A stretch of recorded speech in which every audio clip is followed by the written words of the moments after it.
Bollywood silver screen presenting the room. क्या हो अगर आपको सब कुछ मिलना शुरू हो जाए जो आप अपनी जिंदगी में पाना चाहते थे? क्या आपको खुशियां मिलेंगी या आपका लालच बढ़ता ही चला जाएगा? कुछ ऐसी कहानी इस फिल्म की भी है। कहानी की शुरुआत में कपल को दिखाया जाता है जिसमें लड़के का नाम मैट और लड़की का नाम, ये दोनों न्यूयॉर्क अपस्टेट में शिफ्ट होते हैं जहां पर ये एक बहुत बड़ा घर लेते हैं। यहाँ चारों तरफ कुछ भी नहीं होता, सिर्फ सन्नाटे की। अब ये घर की सफाई करना शुरू करते हैं और जब ये घर की सफाई कर रहे होते हैं तभी यहाँ पर मैट को एक दरवाजा दिखता है जिसकी चाबी इनके पास नहीं होती। और जब ये घर के पुराने सामान में चाबी ढूंढते हैं तो इन्हें चाबी भी मिल जाती है।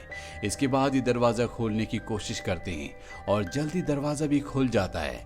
और जैसे ही दरवाजा खुलता है सारी लाइट्स ब्लिंक होना शुरू हो जाती हैं और घर की लाइट चली जाती है। इन दोनों को कुछ भी समझ में नहीं आता। अंधेरा होने की वजह से ये कमरे में यानी कि बेसमेंट में नहीं जा सकते, इसीलिए अगले दिन ये इलेक्ट्रिशियन को बुलाकर लाते हैं।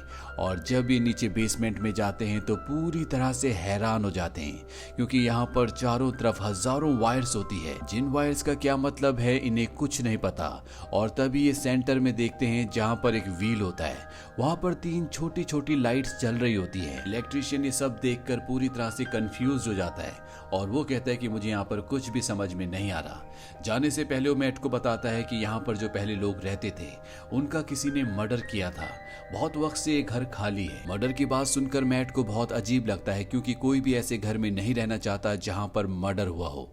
अब वो इसकी इन्वेस्टिगेशन करना शुरू करता है और इंटरनेट के थ्रू से पता चलता है कि सन 1975 में यहाँ पर एक कपल रहता था जिसका एक लड़के ने मर्डर कर दिया। मर्डर करने की वजह क्या थी कभी किसी को पता नहीं चली और इसके बाद उस लड़के को मेंटल असाइलम में भेज दिया गया। मैट इन सब बातों से थोड़ा सा डिस्टर्ब हो जाता है। अगले दिन वो अकेला ही उस रूम में चला जाता है। उसके पास एक टेबल लैंप भी होता है। मैट का माइंड परेशान होता है, इसीलिए वो कहता है कि काश मेरे पास वाइन की एक बोतल होती। और जैसे वो कहता है यहाँ पर लाइट ब्लिंक होना शुरू हो जाती है और अगले पर लाइट पूरी तरह से ऑफ हो जाती है और इसके बाद अपने आप ही लाइट ऑन भी होती है। और जब लाइट ऑन होती है तो मैट के सामने एक वाइन की बोतल होती है। मैट उस बोतल को देखकर घबरा जाता है क्योंकि उसे समझ नहीं आता कि बोतल यहाँ पर कैसे आई। अगली सुबह केट उस रूम में जाती है जहाँ पर मैट रात से है और जब वो रूम में एंटर करती है तो देखती है कि वहाँ पर बहुत सारा कीमती सामान है। केट को कुछ भी समझ में नहीं आता। मैट उसे कहता है कि ये एक इच्छा रूम है, यानी कि जो भी तुम यहाँ पर विश करोगी वो विश तुम्हारी पूरी हो जाएगी। और केट यहाँ पर अपनी जॉब के लिए विश करती है। मैट उसे समझाता है कि जॉब नहीं, कोई ऐसी चीज जो यहाँ पर आ सके। केट कहती है कि मुझे पैसे चाहिए और जैसे वो विश करती है एक बार फिर से लैम्प ब्लिंक होना शुरू हो जाता है और जब लाइट पूरी तरह से जलती है तो ये देखते हैं कि रूम में पैसे हैं, यानी कि ये रूम जो भी विश करो वो पूरी करता है। अब क्योंकि ये अपनी सारी विशेस को इस रूम से पूरी कर सकते हैं इसीलिए दोनों अपनी जॉब छोड़ देते हैं।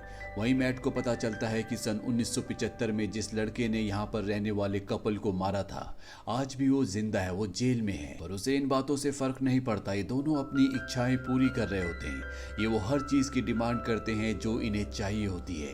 ये इतना पैसा मांगते हैं कि उसकी दीवार बना देते हैं। एक दिन मैट केट से कहता है कि हम एक बार फिर से बच्चे की प्लानिंग करेंगे, जिस पर केट को गुस्सा आता है क्योंकि पहले भी वो 2 बार प्लानिंग कर चुके हैं लेकिन दोनों बार उसका मिस कैरेज हो गया था, यानी कि बच्चा उसके पेट में ही खराब हो गया था। इसीलिए अब वो ऐसा नहीं चाहती, वो दोबारा से वो पेन वो दर्द नहीं सहना चाहती। और उसके दिमाग में एक आइडिया है, वो इस विश को रूम से मांगती है और अगले पल उसके पास एक छोटा सा बच्चा आ जाता है। मैट जब घर पर आता है और बच्चे को देखता है तो समझ जाता है कि रूम से मांगी हुई विश के कारण उसे बच्चा मिला है, जिस पर वो केट को डांटता है और कहता है कि इसका अंजाम क्या हो सकता है, हमें कुछ नहीं पता। वहीं अब मैट उस आदमी से मिलने जाता है जो जेल में है, जिसने आज से कई साल पहले यहाँ पर रहने वाले कपल को मारा था। और जब उस आदमी को पता चलता है कि मैट उसी घर में रहता है तो मैट से कहता है कि जितनी जल्दी हो सके तुम वहां से निकल जाओ। इसके बाद मैट अपने घर के लिए निकल पड़ता है। रास्ते में वो अपनी गाड़ी में पेट्रोल भरवाता है और जब वो पैसे निकालने के लिए जेब में हाथ डालता है तो देखता है कि जेब में पैसे ही नहीं है। उसे कुछ भी समझ में नहीं आता। वो घर वापस आता और उसके पास जो पैसे होते हैं वो विंडो से बाहर फेंकता है और जैसे ही पैसे बाहर आते हैं तो वो अपने आप ही हवा में गायब हो जाते हैं। यहाँ पर मैट को समझ में आ जाता है कि इस घर की किसी भी चीज को अगर बाहर ले जाओ तो पूरी तरह से राख में मिल जाती है। मैट को इसके पीछे का कारण समझ में नहीं आता। इसीलिए वो रूम की दीवारें तोड़ना शुरू कर देता है, लेकिन दीवारों के पीछे वायर्स के अलावा कुछ भी नहीं होता। मैट को कुछ भी समझ में नहीं आता, लेकिन उसे एक बात समझ में आ चुकी है कि यहाँ पर जो कुछ हो रहा है वो गलत है। वहीं केट को दिखाया जाता है जिसका बच्चा रो रहा है। वो अपने बच्चे को लेकर बाहर जाना चाहती है। मैट उसे बाहर जाने से मना करता है, लेकिन वो उसकी बात नहीं मानती। हालांकि मैट उसे बता सकता था, लेकिन वो उसे नहीं बताता। और जब केट बच्चे को लेकर बाहर जाती है तो वो जोर जोर से रोना शुरू कर देता है। उसकी स्किन लाल होना शुरू हो जाती है। मैट अंदर से सब कुछ सुन रहा होता है और अगले पल बच्चे की आवाज शांत हो जाती है और केट के रोने की आवाज आती है। मैट बाहर जाकर उसे अंदर ले आता है, जहां हमें दिखाया जाता है कि मैट का वो नवजात शिशु जो कि बहुत छोटा था, अब वो 7 साल के लड़के में परिवर्तित हो चुका है। यानी कि उसकी उम्र अपने आप ही बढ़ गई है। यानी कि अगर रूम से मांगी हुई किसी भी मटीरियलिस्टिक चीज को अगर बाहर ले जाया गया तो वो पूरी तरह से नष्ट हो जाएगी, और अगर किसी जिंदा चीज को मांग कर बाहर ले जाया गया, हर बीतते हुए पल के साथ उसकी उम्र बढ़ेगी और बहुत जल्दी उसकी मौत हो जाएगी। यानी कि जो अब इनका बच्चा है वो कभी भी घर से बाहर नहीं जा सकता। केट अपने बच्चे से बहुत ज्यादा प्यार करती है, इसीलिए वो दिन भर उसी के साथ रहती है।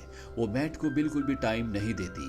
इन दोनों के बीच में दूरियां बढ़ना शुरू हो जाती है। मैट अपने कमरे में रहता है जहाँ की दीवारें ब्लैक एंड व्हाइट है, और केट अपने बच्चे के साथ। एक दिन इनका बच्चा दरवाजा खोलता है और हाथ बाहर निकालता है। तभी केट आती है और उसका हाथ अंदर खींच लेती है और दरवाजा बंद कर देती है, और अपने बेटे को बताती है कि तुम्हारी तबीयत ठीक नहीं है, तुम बाहर नहीं जा सकते क्योंकि बाहर बहुत सारे जर्म्स हैं। एक रात को जब इनका बेटा घर में घूम रहा होता है तो वो उस रूम तक पहुंच जाता है जहां पर सारी इच्छाएं पूरी होती है। वो देखता है कि वहां पर बहुत सारी वायर्स हैं, और वो उस व्हील तक भी पहुंच जाता है जहां पर 3 छोटी छोटी लाइट्स जल रही होती है। यहाँ पर इस बच्चे को सारा सच समझ में आ जाता है। उसको समझ में आ जाता है कि वो इस दुनिया में कैसे आया। साथ ही उसे इस रूम की पावर्स का भी पता चलता है, इसीलिए वो इस रूम को पूरा बाहर जैसा बना देता है। यानी कि बाहर का जो माहौल होता है अब वो इस रूम के अंदर है। केट अपने बेटे से बहुत प्यार करती है, इसीलिए वो भी उसके साथ खेलती है। तभी वहां पर मैट आता है और बच्चे का हाथ पकड़कर उसे खींचकर यहाँ से बाहर ले जाता है, यानी कि उसके कमरे में ले जाकर धकेल देता है। केट और मैट के बीच में आर्ग्यूमेंट्स होते हैं, और अगले दिन मैट को मेंटल असाइलम से उस कैदी का कॉल आता है जिसने सन 1975 में इस घर में रहने वाले कपल को मार दिया था। और वो मैट को बताता है कि सन 1975 में यहाँ पर जो कपल रहता था उस कपल ने एक बच्चे की विश मांगी थी, और वो बच्चा मैं था। मैं कभी बाहर नहीं जा सकता था, और एक दिन रूम ने मुझे बताया कि अगर मुझे बाहर जाना है, हम लोगों की तरह जीना है, रियल वर्ल्ड का हिस्सा बनना है, तो मुझे उन लोगों की जान लेनी होगी जो विश मांगकर मुझे इस दुनिया में लेकर आए हैं। और इसके बाद मैंने उन्हें मार दिया, और अगर तुम्हारे बेटे ने केट को मार दिया तो वो भी आम इंसानों की तरह जी पाएगा, आम दुनिया का हिस्सा बन पाएगा। ये सब जानकर मैट पूरी तरह से परेशान हो जाता है। वहीं दूसरे फोन पर दिखाया जाता है जहां पर केट है। केट ने सारी बातें सुन ली होती है। ये बातें सुनने के बाद वो गाड़ी लेकर घर से निकल जाती है। उसे एहसास होता है कि उसने बहुत बड़ी गलती की है। वहीं घर में बच्चे को दिखाया जाता है जो अपनी मॉम के लिए यानी केट के लिए बहुत परेशान होता है। ये सब देखकर मैट को बहुत गुस्सा आता है, और वो उसे उसकी सच्चाई बता देता है कि हमने तुम्हें विश करके यहाँ पे बुलाया था, और अगर तुम घर से बाहर निकले तो तुम्हारी उम्र बढ़ जाएगी, जिसके बाद तुम्हारी मृत्यु हो जाएगी। मैट बच्चे का हाथ पकड़ता और उसे घर से बाहर ले जाने लगता है, क्योंकि वो अपनी पत्नी को नहीं खोना चाहता। लेकिन इससे पहले कि वो घर से उसे बाहर ले जाता, वो उसकी आंखों में देखता है।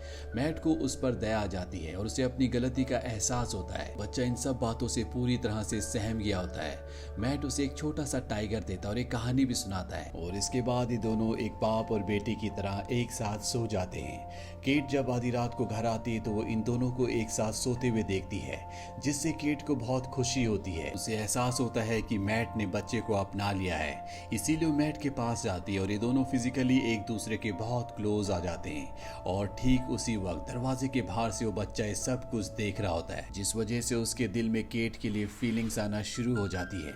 अगले दिन ये बच्चा जानबूझकर घर से बाहर जाता है, और जब ये घर के अंदर आता है तो ये एक जवान लड़का बन गया होता है। केट और मैट जब ये देखते हैं तो पूरी तरह से हैरान हो जाते हैं। हैं। बच्चा जो कि अब जवान हो चुका है वो मैट की तरफ गन तान देता है। इन दोनों के बीच में हाथापाई शुरू हो जाती है और इसी हाथापाई में केट बेहोश हो जाती है। जब केट को होश आता है तो उसके सामने उसका पति मैट होता है। मैट उसे बताता है कि मेरे और उस बच्चे के बीच में हाथापाई हुई थी और इस हाथापाई में उसकी मृत्यु हो गई। केट को जानकर बहुत दुख होता है। अब कुछ दिन बीत जाते और यहाँ पर दिखाया जाता है कि केट पूरी तरह से डिप्रेस है।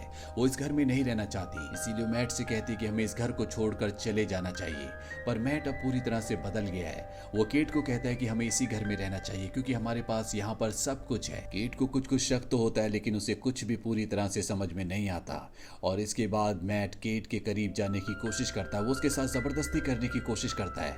केट उसे अपने से दूर करती है और यहाँ पर उसे समझ में आ जाता है कि ये मैट नहीं है बल्कि वही बच्चा है जिसने रूम से विश मांगकर अपना रूप मैट के रूप में बदल लिया है।